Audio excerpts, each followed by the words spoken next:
Hello, Lisa Richard here with Loving Energy Recharge, coming in to talk about the upcoming Inner Alchemy for the period of time happening between March the 24th to the 28th. Now, Inner Alchemy is the combined teachings of human design, the gene keys, and my background as a more than existing Lightworker coach. And it's really here to help you transmute the energy that is current in the planetary systems so that you can self-actualize it within your body and learn how to do your own alchemy work. This is all about putting the power back into your hands for you to claim the responsibility of your life, where you're headed, and to do the work that is needed in order to really acknowledge the shadow energies that exist, but then to step into the gift aspect of that to reach a higher state of vibration, a more purity of heart, a more calmness in the body for yourself on your journey. Now, we just stepped out of the energy of the spring equinox that occurred on March the 19th. And during that time, we were in gate number 25, which is in the center of self. And that was all about the gate of innocence. Now, innocence, the spring equinox, this is really a time of new beginnings. But you also have to remember that for the seed to break out of the ground, that takes some dedication, and it also takes the willingness to open the heart. So that seed represents you. This is a new timing within us where we are afforded a fresh start, a new beginning, and really noticing how does our heart embrace that. Now, a lot of times we are quite reluctant to change. We don't like to get out of our comfort zone. So that energy that we just came out of was really stimulating us to become more aware that we're safe. You're safe to be here in this human body. You're safe to be here on earth at this time. You asked to be here at this time, and this is a phenomenal time of transformation and change, and we're seeing more and more beings that are starting to become more consciously aware. So if you are awakening, if you're already awakened, this is your opportunity to enhance your gifts even further and to walk ahead in terms of really owning your authenticity and your light and allowing others to look towards you as a means and a possibility for their own journey of moving forward. Now, this isn't to tell somebody what to do. Your intuition doesn't work that way. And we have a world full of know-it-alls. And that's going to tie into the energy that is coming up for us this week. So this is just a gentle reminder that we're here to really listen to one another, to support one another, to remind ourselves that it's not a competition and it's not a race. We're here to be collaborative. We're here to walk side by side. We're here to learn to be more compassionate and understanding and to know that we're allowed to open up our hearts.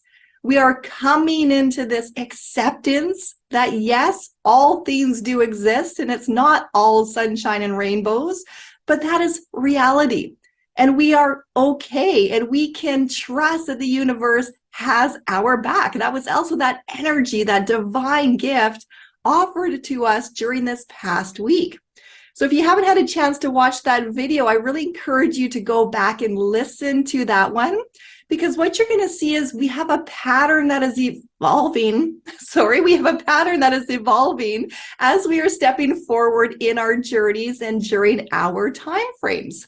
So there's always this sequence of events, and of course that is related to the planets, the energies, what is moving and shifting. Human design and the gene keys just became a tool to be able to run your birth chart to really get to know who you are in order to understand how does this energy affect you and your own contemplation for your own growth in your own journey. Now, this week, this period of time from March the 24th to the 28th, we are stepping into gate number 17 for those who are following on their human design chart. And you can visit my website to enroll in a free introduction to human design course and also get your free birth chart as part of that. So if you don't know your human design, please go pause this video, run off your chart, use that as a technique to follow along. But either way, we are all experiencing the energies in gate 17 this week. We are collective in nature. So this is all about the gate of opinions, or also the gate of following. Now, think of this in terms of, we all have a certain mindset. This is up in the ajna for us, so this is also the third eye awareness. When we look at this time frame, and to skip forward to the teachings of the gene keys, this also relates to our mental perception that was developed by our time frame of the ages of 14 to 21. So when you can consider yourself between the ages of 14 and 21, and that's late teenager, early adolescent years, highly influential period of our lives. And I always say, thank God you only have to be a teenager once, because it's friggin' hard. But when you think back to that time frame of who you are, and you're developing your mental perception of the world around you, you're developing your opinions, your belief systems, you're anchoring on to certain things. Now, a lot of times when we reflect back to some of our opinions or who we were at the time, we might also acknowledge that sometimes we developed a stance or an opinion of this is right or this is wrong, this is the way it should be, that's the way it should not be. It also ties into emotional sensitivity. In other words, I need to have an opinion, and I need to determine something for myself in order to make sense of my world, and in order to handle this insecurity I feel of not knowing an answer or not knowing where I am. Now, we're also trained to find fault in other people. We're trained to look for the lack out in the world. And that also ties into our emotional instabilities, right? We're working in a world of shadow energy, meaning that our world is full of karma, people's shadows that they are projecting forward as an opportunity to heal. But we're not taught that. We're not taught to look past somebody's shadow and to really focus on their light and their growth and just their own process of where they are at a seed. So then we form opinions.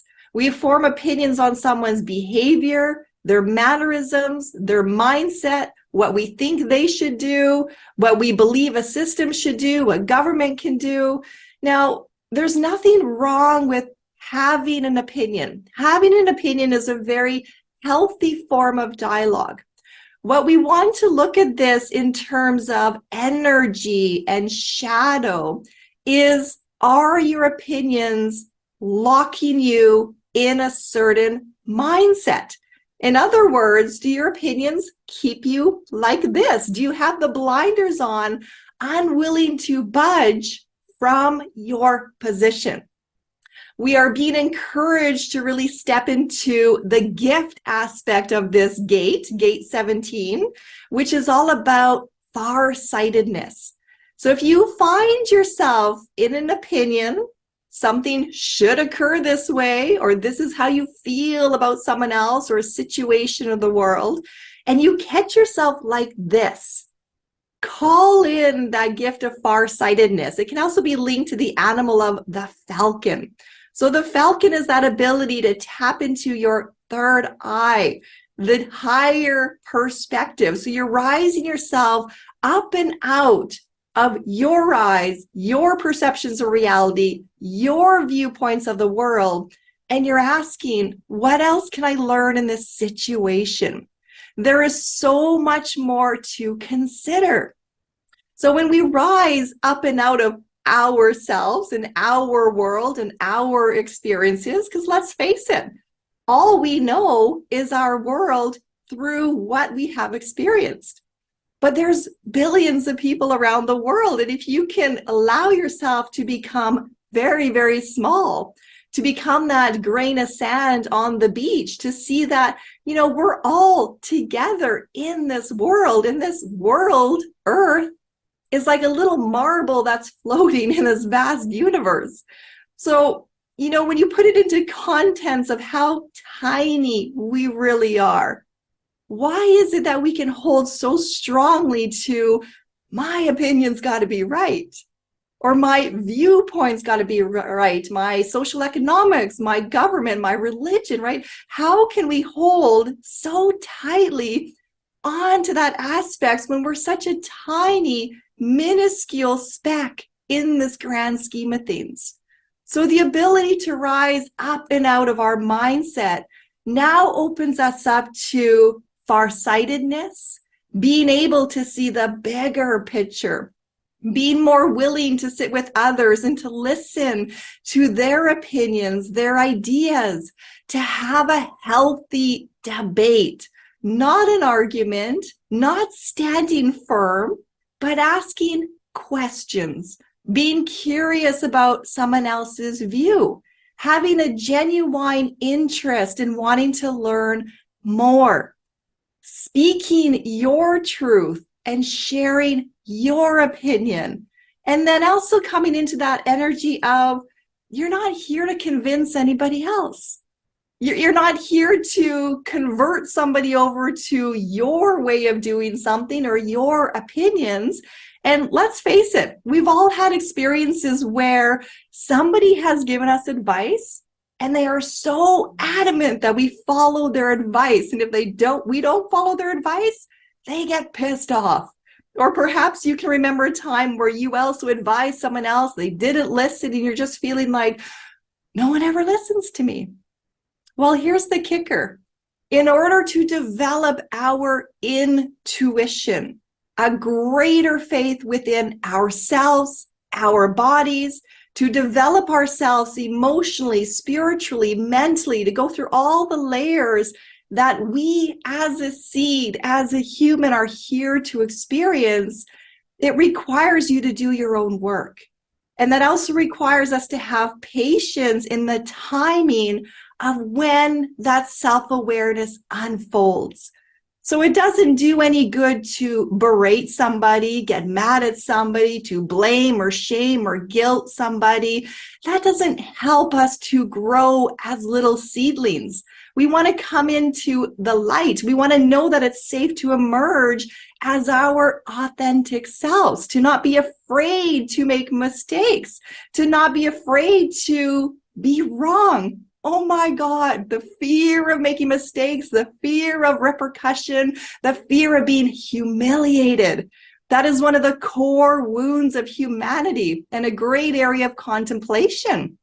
When you're afraid that you might be humiliated, how many times will you compromise your truth, your dignity, and your integrity in order to save face?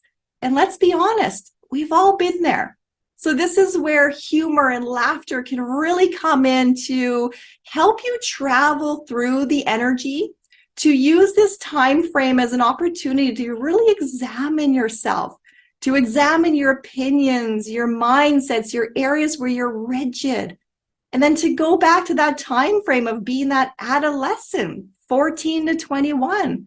What was going on in your world at that time to form some of these opinions, especially when it comes to the issues of safety and security and relationships and inclusiveness, right? We're all here in this little marble called Earth. We're all in this together. We are all one. So to hurt somebody else is to hurt yourself. When one person rises, we all benefit from that rise. So really embrace the energy this week. We are also coming into a full moon in the sign of Libra on March the 25th. So right at the beginning of this energy.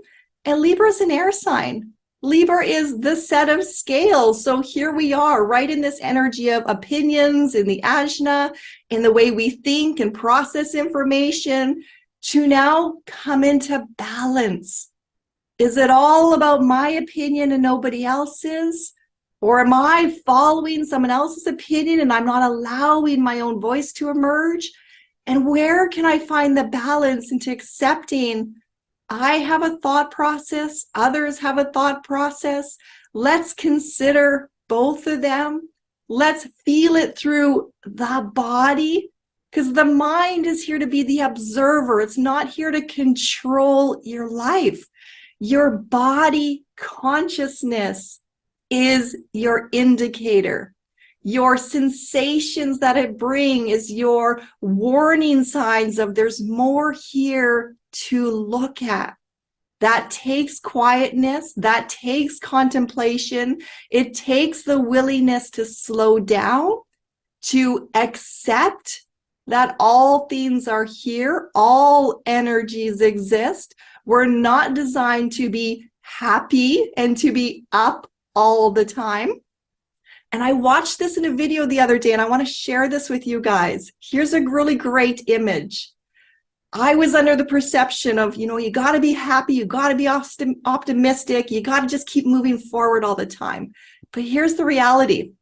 When you use the earth to push down and jump up, that's your springboard, right? So you got to go down to rise up. And then when you rise up, you got to come back down again.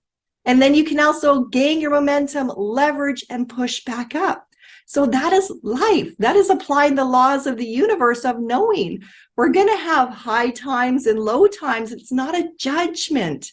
It's not a this is right or this is wrong. It's an opportunity to recalibrate, to get your bearings, to learn from the wisdom, to embrace the experience of life, to have joy, to have laughter, to not take things so seriously.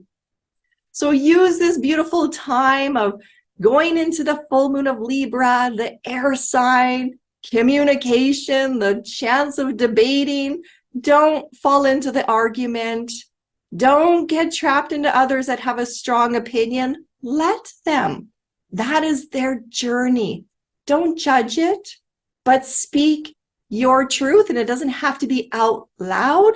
It can be that internal dialogue within yourself so that you know where you stand and who you are and what you want to bring forward.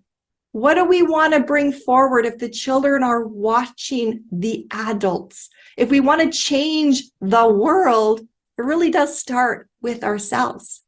So get a really good understanding of the energy for the next couple of days. After this time frame, we're moving into 2 weeks in the heart center. Now, this is all about ego, will, and the tribe. So notice if you are able to mitigate some of your opinions, if you're able to open the mind to see, to feel, to experience, to be gentle on yourself, so that when we come into this shift in this time of heart-centered energy, tribe, community, family, ego, that's going to be a time frame of it's all about me or it's all about we. So let us do what we can to mitigate through our own energies. I would love to hear how this shows up for you if you want to drop a comment below. And I encourage you to keep following along as we travel through the inner alchemy, using the techniques of human design and the gene keys and some Lightworker coaching as taught through the More Than Existing program to really help ourselves get a nice solid foundation. I'm sending you all so much love during this energy, and I look forward to connecting with you again very soon. Namaste.